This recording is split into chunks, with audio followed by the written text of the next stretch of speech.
And so Kristine reported about 40 minutes ago that the new GM of the Cleveland Browns, the story was what, Kristine? John Dorsey? Has been spending a lot of time scouting Baker Mayfield. Mm-hmm. And he wanted to just talk about it randomly. Mm-hmm. Isn't that odd? Seems weird. Doesn't it seem odd, Kristine? You can't get these guys to ever talk. I mean, good God, Baker Mayfield has a game or two to play.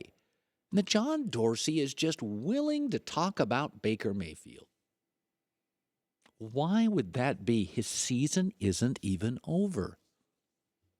Think about that for a second. Josh Rosen's going to go number one. Sam Darnold's going to go number one. Why would he talk about?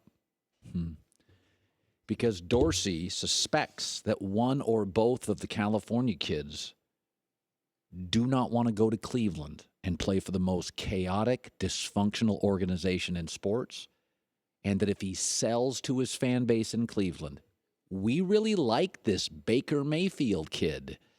If they draft him, he can tell his fan base and the media, we liked him all along. I mean, I was talking about him and his season was still going on. Ask yourself, when's the last time a GM in the NFL, before the season is over, was publicly commenting about a quarterback? The third or probably fourth quarterback suspected to be taken in this draft. All the NFL scouts I talked to have Baker fourth. And yet the Cleveland team with the number one pick suddenly is in love with Baker Mayfield. No, they're not. They are probably, through the grapevine, hearing and are starting to be concerned for branding purposes that Rosen and Sam Darnold, although neither kid would ever say this publicly, they're not the kind of kids that would say that, have absolute concerns about coming out and playing for that mess of a franchise. Read between the lines on that one. It is easy. And by the way, Josh Rosen and Sam Darnold, Chip Kelly, and the USC offense, if they came back, would have better years than they had, would win a ton of games, and I don't think it would necessarily hurt their draft stock. I think they'd be better players if they stayed. My guess is they're both ready now for the NFL. They'd both be fine now in the NFL. And because they're 1 and 2, most agents, most people will push them to go to the NFL.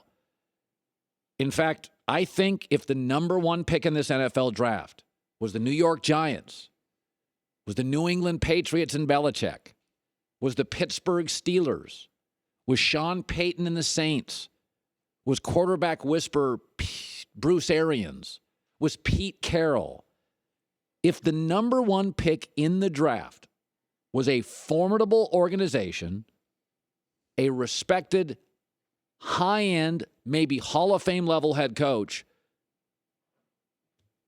Darnold, Rosen specifically, would have already announced, I'm coming out.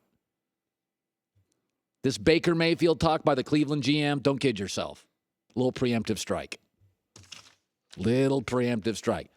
You tell me last time GM just start talking randomly about the number 4 quarterback available in the draft before his season's over.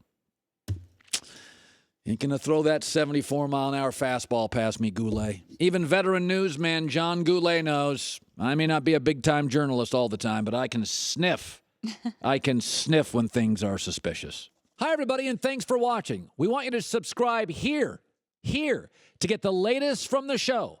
Also, be sure to check out more of the best clips from the herd, or go watch a few segments from the newest show on FS1, First Things First with Chris Carter and Nick Wright.